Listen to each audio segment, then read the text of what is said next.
post-game press conference following Game 3 of the NCAA women's basketball quarterfinals here in the South Central region. We have head coach Jim Turgeon, Molly Rohr, and Tule Sue Anderson of the victorious CSU Pueblo Thunderwolves.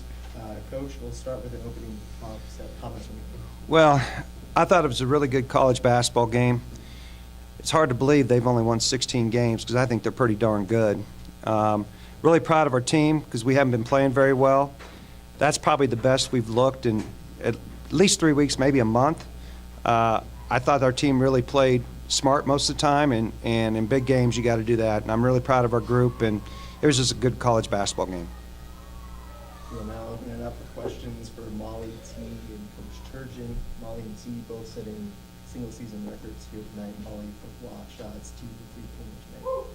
T, we talked way before the game this afternoon. We said you were excited to play. How did you feel about it? I'm not really, I just had a good feeling, I guess. And when I have a good feeling, I'm just going to roll with it. I haven't been playing super good like how I have in the beginning of the year after I got hurt. So I knew that my team needed me specifically to come back all the other games, but for sure this game because this could have been our last game. So I knew even if like my three wasn't hitting, I knew that I had to step up some way, either defensively or getting my teammates open somehow. So because I knew that they were going to crash down every time someone drove. So even if I drive, I can kick out. But I knew with Coach saying to just take open shots and just continue to let the game just kind of flow and let it come to you. Coach Turgeon, was there some concern there because it hit that high points over the final 147-3? Yeah, she's pretty good, isn't she? Real concerned. You know, she's a tough guard because she's good inside and she can go outside and shoot. I thought Molly did her best she could on her. And then we switched Katie Cunningham. I don't know if you noticed that. We switched Katie Cunningham in the last like 2:53 minutes, and I think that helped us a little bit. I mean, she's a Division I player. She's just she's really good, but I was happy our team didn't panic. We've been through this a bunch of times this year, and we stuck together and finished the game. Coach, as far as a sense of urgency, obviously it's win and go home, but we've seen this team be good, but it looked like tonight there was a sense of urgency. What'd you tell your girls coming in? Well, I tried to, you know, we've been uptight, quite frankly. We won 24 in a row, and then we've, you know, lost. We were 3-3 the last 6 games, and I'm kind of an uptight person, so I tried to relax more, at least today and in the pregame. And I told the girls just to play, but they, you know, really, it's what they put in their mind. It's really their team and what they do, and they put it in their mind that we're going to play well. If we're going to lose, we're going to play together and play well.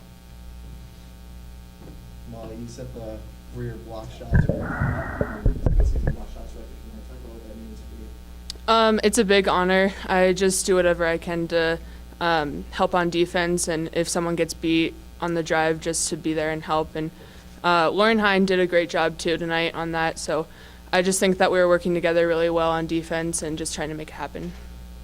For Molly, really the paint is your area. Outscored them 40-16. Throw a stat at you in the paint. How'd you approach this game as far as coming into this one, knowing that they have some inside presence? That was a big factor for us. We just wanted to be as aggressive as they were, and just wanted to make the right decisions as to whether to take the shot and go at them or to kick out for the three. Coach, you know, has been this time, you guys come out hot, people hitting threes, people who make baskets early on. What was the difference that you told your team to start off hot, or did you tell them early on that you come out fast? Well, I think a couple things. We ran smarter plays to start the game, and that was on me early. You know, in the last 3 weeks we haven't started out well. I think that's on me. But then the next part is the girls executed what I wanted, and we got good shots early. I mean, you know, the very first basket of the game's a layup by Katie Cunningham. You know, the play worked perfectly, and then we hit a couple threes and kind of got in a rhythm. They just followed the game plan, and you got to really credit the girls. And I got to say something because you know, Molly mentioned Lauren Hine. Lauren was outstanding today. She was playing at another level, And I didn't know we outscored them 40-16. That's a big, big stat because that's their game. And we did get help with number 22 getting injured because she's a really good shooter. But, you know, if you told me before the game we were going to outscore them 40-16, I would have said, no way. But I just credit to our girls. Jim, you know that the 20% shoot, even when you have lapses on offense, that's pretty good. Yeah, it is. We've been capable of that. We're in the top 10, I think, still in defensive field goal percentage. We're probably in the top 20 or 30 in the defensive field goal points given up. We've kind of slipped here lately, but we were just solid. We simplified things this week offensively and defensively and got back to the basics that we were doing early in the season. And we weren't gambling on defense and leaving open shooters. We weren't overhelping. We just played very, very smart defensively. That's what I told the girls after the game, actually. Said, you know, we look more like ourselves and we played good, but I think we can play better, particularly offensively. I think we can play better. We can make more free throws, and I think we'll hit more shots going forward now. Molly, if you could just Yeah, definitely. We didn't overemphasize anything specifically, like either offense or defense. We ran just our simple basic offenses in practice, and then we got back to the basics when it came to defense. Just not gambling. We practiced on ball side cuts, dribble penetration, and then helping the helper. So it was nothing fancy whatsoever. We just focused on all the little things in practice, and then we knew that if we could do all the little things in practice, it'll transfer over to the game. Coach Turgeon, what do you see in Charlton from the defensive?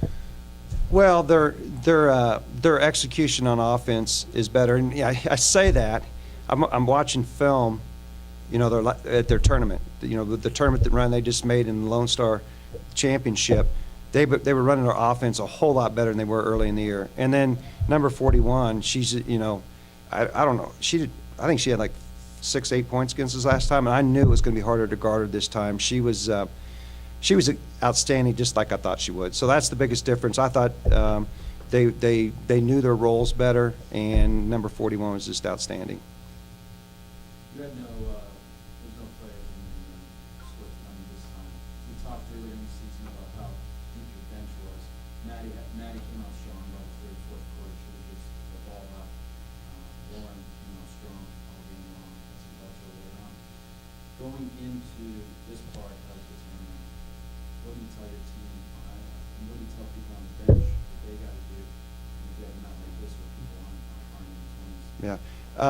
You know, Katie Jones, too, came off the bench and was really good. And that's what we were doing on our 24-game winning streak. We always had about a 9-man rotation where maybe they weren't scoring, but they were helping us in some way. And, you know, Matt, you mentioned Maddie. She had a lot of energy. But that's critical when you're playing 3 games in 4 days. You know, you kind of got to roll the dice because you got to win that first one. But be able to substitute and those girls still play at a high level really, really helps your team. You know, I haven't looked at the minutes yet, but, well, we played Molly too much, and we played T too much. We played these two too much, but we did get outstanding production off the bench, even if it doesn't show in the stat line. We'll take one last question. You know, again, we're one of the are we one of the top 10 teams in the country in free throw percentage or something like that? What are we? We're 18th. 18th. And for whatever reason, we didn't hit our free throws today. Jasmine Johnson is like 87%, and she missed 2, and she's so mad at herself right now. I'm sure we'll hit them tomorrow. The balls are really bouncy. It's the new balls. They are literally so bouncy. So New they're ball. like, just go in and pop right back out. Okay? All right, guys, thank you. All right,